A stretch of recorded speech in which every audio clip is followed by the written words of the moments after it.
poucas palavras. Um olhar sobre o mundo, a vida e a sociedade, à luz da Palavra de Deus, com Augustus Nicodemos.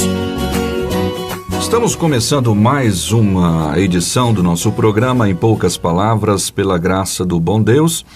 E nós temos observado alguns relatórios através do Podomatic que dá para a gente esse respaldo, esse feedback, digamos assim.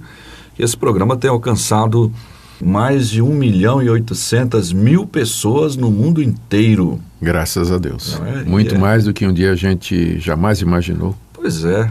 Gente de todo lugar do Brasil, e aí eu fico pensando, muitos devem ser missionários brasileiros que estão aí, quem sabe, se alimentando, né, fortalecendo a fé através desses programas. Tem um até na ilha de Madagascar, né? Pois é. Já pensou? Que legal. O senhor tá bom, pastor? Tô bem, graças a Deus. Nathan, feliz por voltar a gravar o nosso programa. Que bom. Então vamos mais um programa hoje, né, e fortalecendo aí a fé dos nossos ouvintes. E você que ainda não conhece Cristo Jesus, fique atento para conhecer a palavra de Deus que fala sobre esse nosso Senhor.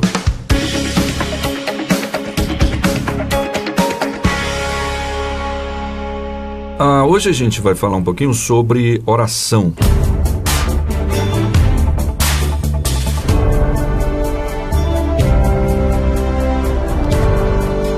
Eu tenho um e-mail aqui, pastor, do Sérgio Costa. Ele escreve, citando Tiago, capítulo 4, versículo 3. Ele diz: pedis e não recebeis, porque pedis mal para gastardes em vossos deleites. E ele cita também no seu e-mail que Paulo orou contra o espinho na carne e não foi atendido. Jesus orou: passa de mim esse cálice, e prevaleceu a vontade do Pai.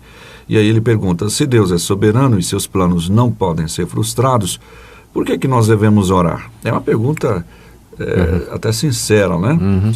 E aí outra pergunta para ajudar, então, seria: se devemos orar, então como isso deve ser feito? Isso. Em primeiro lugar, nossa saudação ao Sérgio, que nos mandou um e-mail. E nossa expectativa é que esse programa possa atender às dúvidas que você tem e solucioná-las. Com relação à passagem de Tiago 4, o que está dito ali é que Deus responde às orações quando elas são feitas por um propósito ou por um objeto ou um objetivo que seja lícito. Deus vai atender aquilo que está dentro do seu querer e da sua vontade. Se uma pessoa está pedindo, por exemplo, que Deus o ajude a se livrar de uma mentira que ele contou, ou tipo assim: Deus, eu não tenho carta de motorista e eu vou fazer uma viagem até a próxima cidade, por favor, faz com que nenhum guarda de trânsito me pegue, não é? E me pare. Tem um monte de oração tem um monte de oração assim. Esse não é o tipo de oração que Deus responde. Nós estamos pedindo mal, não é? Pedindo errado. Deus promete responder aquilo que está de acordo com o que é certo, que é justo, verdadeiro, e, enfim, com as orientações da palavra de Deus. A segunda questão, que ele usa como exemplo a oração de Jesus e de Paulo, ambas foram negadas por Deus, e ele então quer saber a relação da soberania de Deus com as nossas orações. O que nós dizemos é que na sua soberania e no governo do mundo, Deus estabeleceu e determinou que as nossas orações seriam os meios pelos quais ele haveria de realizar os seus objetivos. Então, num sentido muito real, as nossas orações fazem a diferença. Deus ouve, Deus atende, Deus responde. As orações não são ilusórias. Nós podemos orar com confiança e pedir a Deus aquilo que está de acordo com a sua vontade, na expectativa de que Ele, no tempo dele e da forma dele, haverá de nos responder. Agora, Nathan, tem muita coisa a respeito de oração que precisa de esclarecimento. Deveria ser um assunto simples, né? Um assunto fácil, né? Mas a verdade é que talvez não haja um assunto que precise de tanto esclarecimento como essa questão da oração. Deixa eu colocar aqui alguns pontos só assim que me vem à cabeça. Primeiro, sobre o como orar, porque é uma das perguntas também aí do Tiago, né? Sim. A Bíblia é muito clara sobre como a oração deve ser feita. Ela tem que ser dirigida a Deus. Ela não pode ser dirigida a anjos, ela não pode ser dirigida a quem morreu, ela não pode ser dirigida a imagens. A oração tem que ser dirigida ao Deus triuno, Deus Pai, Deus Filho e Deus Espírito Santo. Ela tem que ser feita em fé, ou seja, crendo que Deus existe e que Ele recompensa aqueles que o buscam. Ela tem que ser feita em nome de Jesus, e não no nosso próprio nome, ou não no nome de algum santo, ou de um outro mediador, porque só tem um mediador entre Deus e os homens, que é Jesus Cristo. E ela tem que ser feita pelos motivos corretos e a partir de um coração que não contempla a vaidade nem a iniquidade. Há muitas passagens na Bíblia que dizem que para receber de Deus uma resposta, nós precisamos estar andando com Ele.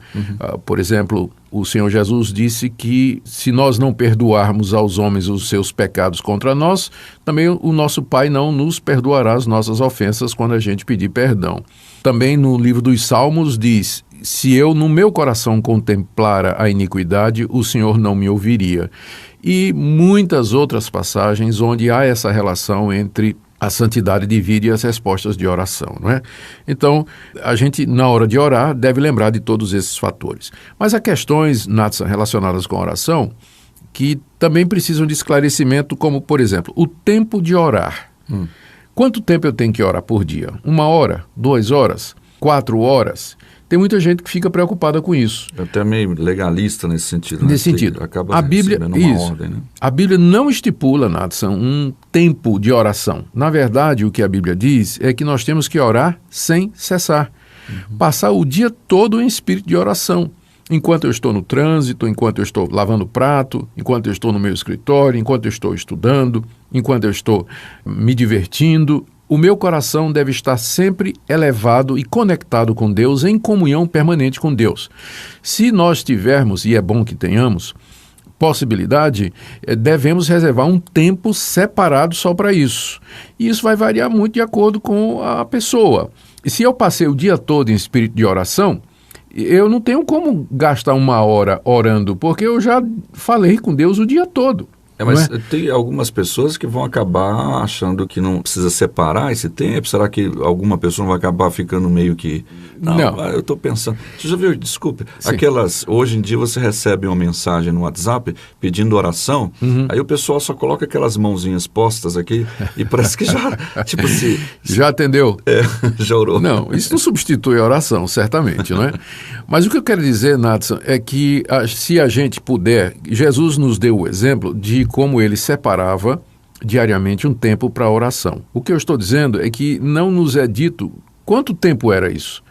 Então, é bom todo dia nós temos um tempo a sós com Deus, o que não exclui a gente passar o dia todo em espírito de oração. E se você tem esse hábito de ter um espírito constante de oração, viver em oração constante com Deus, naqueles dias em que não der para você separar um tempo, não vai prejudicar tanto a sua vida espiritual, não é? Outra questão que as pessoas têm é que horário durante o dia a oração é mais eficaz. Tem gente que diz que orar pela madrugada. Tem gente que diz que orar 3 vezes por dia.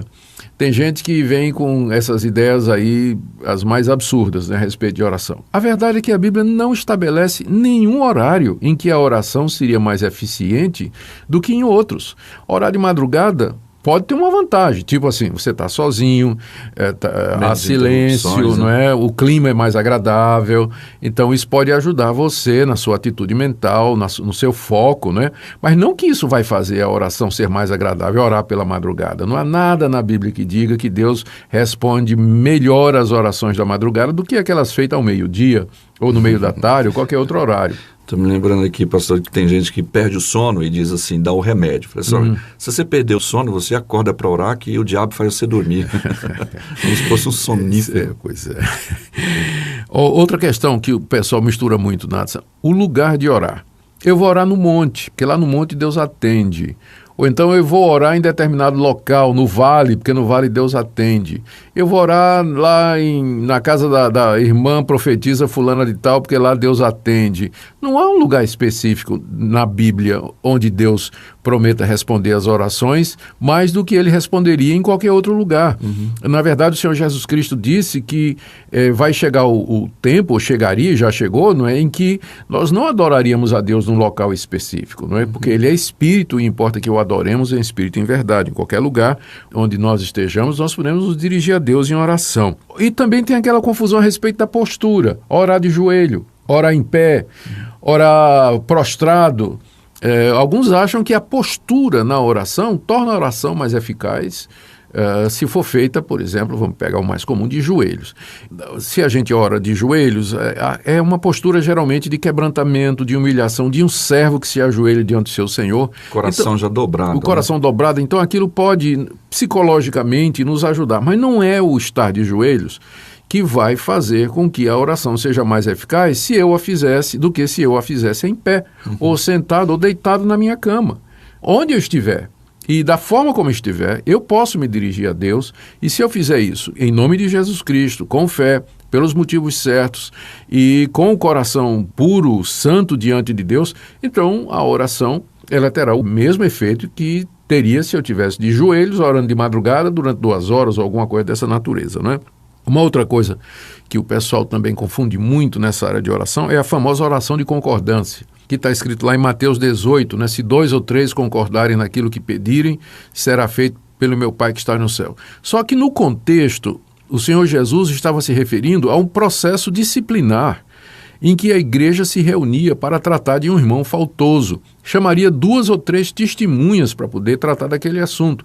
Então, nesse contexto de ajudar um irmão que está em pecado, a presença de 2 ou 3 pessoas em oração garante a presença de Jesus no meio deles. Isso não significa, então, que aquela passagem é um cheque em branco, onde Deus vai atender e dar tudo aquilo que 2 ou 3 pessoas pedirem. Imagina, 2 ou 3 pessoas se reúnem e dizem assim, Deus, nós queremos abrir um negócio novo e determinamos que o Senhor vai nos dar prosperidade com base lá em Mateus 18.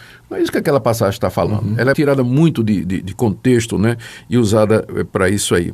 Outra coisa que as pessoas precisam entender, Nathan, é que o nome de Jesus não é uma senha para desbloquear as bênçãos de Deus. Sim. Como se fosse um talismã, como se fosse uma palavra mágica, não é? Alguma coisa nesse sentido. Então, orar em nome de Jesus significa simplesmente orar confiando nos méritos de Jesus, que a nossa oração chega a Deus através dele e por causa dele.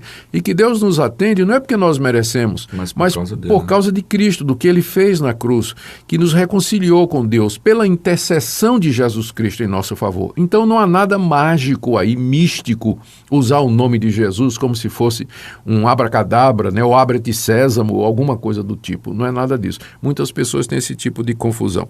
E tem muitas outras coisas aí que a gente poderia falar, nosso tempo está terminando, Nathan. Mas o resumo que eu quero dizer é o seguinte: a gente deve passar o dia em atitude de oração, de dependência de Deus, em comunhão com Deus mediante Jesus Cristo, andando no Espírito, orando em todo o tempo, orando sem cessar. Buscando orientação, intercedendo por outras pessoas, agradecendo as bênçãos e, sendo possível, e eu espero que seja, tirando um tempo para, diante de Deus, orar mais especificamente por assuntos específicos, por uma lista de oração, com isso ler a palavra de Deus também, enfim, ter um culto individual, devocional particular. É isso que nós achamos que é o ideal e é isso que eu espero, querido ouvinte, que você também pratique. Muito bom. Você falou agora há pouco de interceder pelos irmãos e tal. R.C. Sproul, naquele livro Discípulos, hoje ele diz que muitas vezes as pessoas pensam que a gente só ora para pedir, mas a gente ora para agradecer a Deus, para interceder pelos outros, para louvar a Deus, né? Exatamente. Bom, pastor, obrigado pelo seu comentário e a resposta também para o Sérgio Costa. Obrigado, Sérgio, pela sua audiência e compartilhe esse programa com outras pessoas. E a gente fica por aqui, pastor. Muito obrigado, querido ouvinte, e até o próximo programa. Pai nosso que estás nos céus,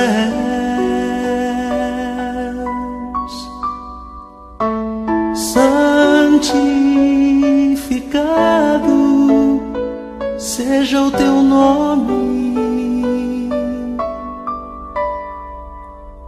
venha a nós o teu reino. Em poucas palavras, um olhar sobre o mundo, a vida e a sociedade, à luz da Palavra de Deus. Apresentação, Nathan Matias. Comentário, Augustus Nicodemos. Um programa da Primeira Igreja Presbiteriana de Goiânia, Rua 68, esquina com 71, Centro. Visite o nosso site www.pipg.org. Apoio, Seminário Presbiteriano Brasil Central, Goiânia.